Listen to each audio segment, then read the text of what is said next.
ये कहानी है चित्रा की। चित्रा 8 साल की है। वो पढ़ने लिखने में बहुत ही तेज है। स्पोर्ट्स में भी वो हमेशा आगे रहती है। उसके पूरे स्कूल को उस पर गर्व है, लेकिन उसकी ये सारी खूबियां उसके लिए दुश्मन की तरह हैं, क्योंकि उसकी चाची को ना तो उसका पढ़ना पसंद है और ना खेलना। आज से 3 साल पहले चित्रा के माँ और पापा रात को शादी से लौट रहे थे, तभी उनकी बाइक की टक्कर एक ट्रक से हो गई। अस्पताल ले जाने से पहले ही उनकी मौत हो गई। माता पिता की असमय मृत्यु हो जाने के बाद से चित्रा अपने चाचा चाची के साथ रहती है, लेकिन उसकी चाची को चित्रा से बहुत ही एलर्जी है। चित्रा की उपलब्धियों पर भी वो उसे ताने ही दिया करती थी। वो अपने बेटे पप्पू को भी उससे दूर रहने की सलाह देती। चाचा जी, कल आपको मेरे स्कूल आना है, प्रिंसिपल मैडम ने बुलाया है। प्रिंसिपल ने बुलाया है? अरे ऐसा क्या कर दिया तूने स्कूल में? मुझे तो पहले ही पता था ये लड़की एक दिन कुछ न कुछ गुल खिलाएगी। हे भगवान, ना जाने प्रिंसिपल क्या बोलेगी। मेरा बेटा भी उसी स्कूल में है, कहीं वो इसकी कारगुजारियों के कारण उसे निकाल ना दे। चित्रा की चाची ने बिना कोई कारण जाने चित्रा को सुनाना शुरू कर दिया। तभी उनका बेटा पप्पू वहाँ आया। अरे मम्मी, क्या हो गया? चित्रा को क्यों डांट रही हो? पापा को इसलिए स्कूल बुलाया है क्योंकि उसने फिर से स्कूल में टॉप किया है।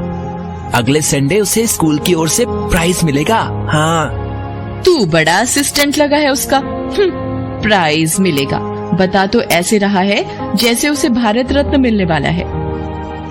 प्राइज की बात सुनकर उसकी चाची बिल्कुल उखड़ गई थी। उसका एक कारण ये भी था कि पप्पू अपनी क्लास में मुश्किल से जो पास हुआ था, लेकिन चित्रा के चाचा अपनी बेटी की उपलब्धि से बहुत खुश हो गए। अरे वाह वाह वाह चित्रा, तूने तो कमाल कर दिया बेटे। देखो भाई, इतनी बड़ी अचीवमेंट पर इनाम तो बनता ही है, इसलिए आज रात का डिनर हम सभी बाहर खाएंगे, ठीक है? हाँ हाँ, क्यों नहीं। वैसे सिर्फ डिनर ही क्यों, लंच भी करते हैं बाहर, पड़ोसियों को भी ले जाएंगे। पड़ोसी क्या, पूरे शहर को बुलाकर पार्टी दे देते हैं, है ना? ये तुम क्या कह रही हो? अरे बिल्कुल सही कह रही हूँ। तुम्हारे पास पैसों का पेड़ जो है, जब जितनी जरूरत हुई तोड़ लिया। क्यों, सही कहा ना? कान खोल कर सुन लो, मुझे फिजूल खर्ची बिल्कुल पसंद नहीं है, और इस मनहूस पर किया गया खर्च तो मैं बिल्कुल बर्दाश्त नहीं करूंगी। चलो अब हटो यहाँ से, मुझे बहुत काम है। चित्रा के चाचा जी अपनी पत्नी का स्वभाव जानते थे, लेकिन वो उसे चाहकर भी कुछ नहीं बोल पाते थे, क्योंकि उसकी पत्नी बिना मतलब शोर मचाकर पूरे घर को सिर पर उठा लेती थी। कभी कभी तो मोहल्ले वाले भी उनकी पत्नी का शोर सुनकर उन्हें टोक देते थे, इसीलिए उसके चाचा चुप ही रहते। लेकिन वो चित्रा को बहुत प्यार करते थे। अपनी पत्नी से छिपाकर उसे कई सारी चीजें भी दे दिया करते थे। एक दिन की बात है, शाम को जब वो ऑफिस से लौटे तो चित्रा, ओ चित्रा। क्या बात है चाचा जी? बिल्कुल धीमे बोल और मेरे साथ इधर आ। चित्रा अपने चाचा जी के साथ दूसरे कमरे में जाती है। सुन बेटी, ये देख मैं तेरे लिए क्या लाया हूँ। चित्रा के चाचा जी एक मिठाई का डिब्बा निकालते हैं। उसमें मालपुए थे। मालपुए देखकर चित्रा के मुंह में पानी आ जाता है। मालपुए, ये तो मुझे बहुत पसंद है। तूने स्कूल में टॉप किया है बेटी, इतना तो बनता है ना। सुन, जल्दी से ये मालपुए खा ले, नहीं तो वो हिटलर आ जाएगी, फिर दिल का ताड़ बना देगी। लेकिन चित्रा के चाचा जब उसे मालपुए दे रहे थे और अपनी पत्नी को हिटलर कह रहे थे, तभी उनकी पत्नी कमरे के अंदर आ गई। चित्रा ने जैसे ही चाची को देखा तो मालपुए अपने पीछे छिपा लिए। हिटलर? आपने मुझे हिटलर बोला? अरे भगवान, तुम कब आई? जब आप मेरा नया नाम रख रहे थे, हिटलर। अरे भगवान, तेरे कान बज रहे होंगे, वो तो मैं इसे जर्मनी वाले हिटलर के बारे में बता रहा था। बहुत ही बड़ा तानाशाह था वो। क्यों नहीं चित्रा, सही कहा ना मैंने? जी चाचा जी। तू चुप कर। और ये पीछे क्या छिपा रखा है तूने? अरे कुछ नहीं है। आप चुप करिए, आपकी तो मैं बाद में खबर लेती हूँ। चाची ने चित्रा के हाथों से मालपुए का पैकेट छीन लिया और उसे जोर का थप्पड़ मारा। ये है तुम्हारा कुछ नहीं। बच्ची को कुछ अच्छा नहीं तो झूठ बोलना तो मत सिखाओ। अरे भगवान, इसने स्कूल में टॉप किया है, इसका भी तो कुछ मन होता होगा। तुम ज्यादा इसके मन की परवाह मत करो, नहीं तो मेरा मन मायके चले जाने का हो जाएगा। पिछली बार तो मैं आ गई थी जब रौंदू सूरत लेकर मेरे घर आए थे। इस बार गई तो यहीं बैठे रहना साधु की तरह तपस्या करते हुए। चित्रा की चाची की रोक टोक उनकी हिटलरगिरी बढ़ती ही जा रही थी। वो चाहती थी कि उसका स्कूल भी छुड़ा दिया जाए, बिना मतलब स्कूल की फीस क्यों भरे। तो उसकी चाची ने उसके चाचा को बिना बताए उसकी फीस भरनी बंद कर दी। स्कूल से जब उसकी चाची को फोन आया तो, देखिए मैम, मैं तो खुद चित्रा की पढ़ाई को लेकर टेंशन में रहती हूँ। बिना माँ बाप की बच्ची है वो। मैं चाहती हूँ कि पढ़ लिख के कुछ बन जाए, लेकिन वो क्या है ना कि उसके चाचा की नौकरी छूट गई है। अब एक बच्चे की पढ़ाई का खर्च तो हम जैसे तैसे निकाल लेंगे, लेकिन दो बच्चे का खर्च चलाना हमारे लिए मुश्किल होगा। इसलिए हम चाहते हैं कि वो घर में ही रहे। वैसे भी लड़की जात है, घर का काम सीख ले, वही तो फ्यूचर में उसके काम आएगा। ये कहकर चाची ने फोन रख दिया। चित्रा का स्कूल छूट गया।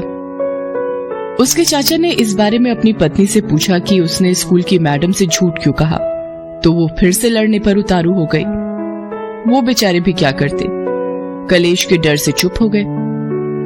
चित्रा के स्कूल छूटने के बाद तो वो अपनी चाची की बिना पैसों वाली नौकर हो गई। घर का कोई काम हो, बाहर से छोटी मोटी चीज लानी हो, वो चित्रा के माथे पर ही आ गया। चित्रा को लेकिन पढ़ने का बहुत शौक था। वो सारे काम के बावजूद चाची से छिपाकर पढ़ लेती थी, लेकिन उसकी चाची ने उसे एक बार छिपकर पढ़ाई करते हुए देख लिया और उसे जोरदार थप्पड़ मारा। अरे ओ कलेक्टर, तुझे बहुत ज्यादा पढ़ने का शौक चढ़ा है ना? रुक, तेरा शौक मैं मिट्टी में मिलाती हूँ। चित्रा की चाची ने उसकी सारी किताबें कबाड़ी को बेच दी। चित्रा अपनी चाची के इस व्यवहार से बहुत दुखी हुई और वो फूट फूट कर रोई, लेकिन उसके आंसू तो बेफिजूल थे, क्योंकि ना कोई उसे देखने वाला था और ना ही पोंछने वाला। एक दिन की बात है, दोपहर का समय था। चित्रा घर का काम खत्म करके छत पर भीगे कपड़े सुखाने गई हुई थी। पप्पू स्कूल में था। तभी दरवाजे पर किसी के खटखटाने की आवाज आई। चित्रा की चाची ने सोचा कि पप्पू के पापा होंगे, क्योंकि शनिवार को वो ऑफिस से जल्दी आ जाते थे। लेकिन जैसे ही चाची ने दरवाजा खोला, 3 नकाबपोश उनके घर में घुस आए और चाची के गले पर चाकू रख दिया। देखो, जैसा हम कहें वो चुपचाप करो, नहीं तो तुम्हारा सिर काटने में हमें देर नहीं लगेगी, समझी? बताओ, अलमारी की चाबी कहाँ है? घर का सारा माल कहाँ छिपा रखा है? माल? कौन सा माल? ये सुनते ही उन नकाबपोशों में से एक को बहुत गुस्सा आ गया और उसने चाची को खींचकर एक थप्पड़ मार दिया, जिससे चाची दूर जा गिरी और उनका सिर दीवार के कोने से लगा और उससे खून बहने लगा। ये चाकू देख रही हो? खिलौना नहीं है, ये अंदर जाएगा तो ना सारा माल आ जाएगा बाहर। इसलिए समझदारी इसी में है कि फटाफट अलमारी की चाबी दे दो तुम। जब चाची को चोट लगी थी तो वो जोर से चीखी थी। उनकी आवाज चित्रा ने सुन ली थी। उसी समय उस छोटी सी बच्ची को कुछ अनहोनी की आशंका हो गई थी। उसने टीवी में भी देख रखा था कि नकाबपोशों का एक गिरोह इसी तरह घर में घुस आता है और लूटपाट करता है। अगर उन्हें रोकने की कोशिश करो तो वे लोग जान लेने से भी नहीं हिचकते। वो दबे पांव नीचे आने लगी। दूसरी ओर चाची को उन्हें चाबी देनी पड़ी। 2 नकाबपोश अलमारी से गहने और पैसे निकालने लगे। एक नकाबपोश ने चित्रा की चाची को चाकू की नोक पर ही रखा हुआ था और उनके हाथ पांव भी बांध दिए थे। मुंह पर टेप चिपका दिया था। चित्रा ने ये देखा तो उसने न आव देखा न ताव। वो उस नकाबपोश के पास भागती हुई गई और उसके हाथ में जोर से दांत काटने लगी। नकाबपोश दर्द से तड़प उठा। उसके हाथ से चाकू छूटकर गिर गया। चित्रा ने जल्दी से चाकू को उठा लिया। नकाबपोश बदमाश का शोर सुनकर उसके दोनों साथी भी बाहर आ गए। ये लड़की कहाँ से आ गई? लगता है जरूर उस औरत ने ही बुलाया है। तो देख क्या रहे हो? छीनो चाकू उस लड़की के हाथ से और दोनों को यमराज के पास का टिकट कटवा दो। एक नकाबपोश चित्रा की ओर बढ़ा, लेकिन वो बिल्कुल नहीं डरी। दूर हटो, दूर हटो, नहीं तो मैं तुम लोगों को चाकू मार दूंगी। लेकिन वो छोटी सी बच्ची और वे 3 पहलवान से नकाबपोश, उन्होंने चित्रा के हाथ से चाकू छीन लिया और उस पर वार कर दिया।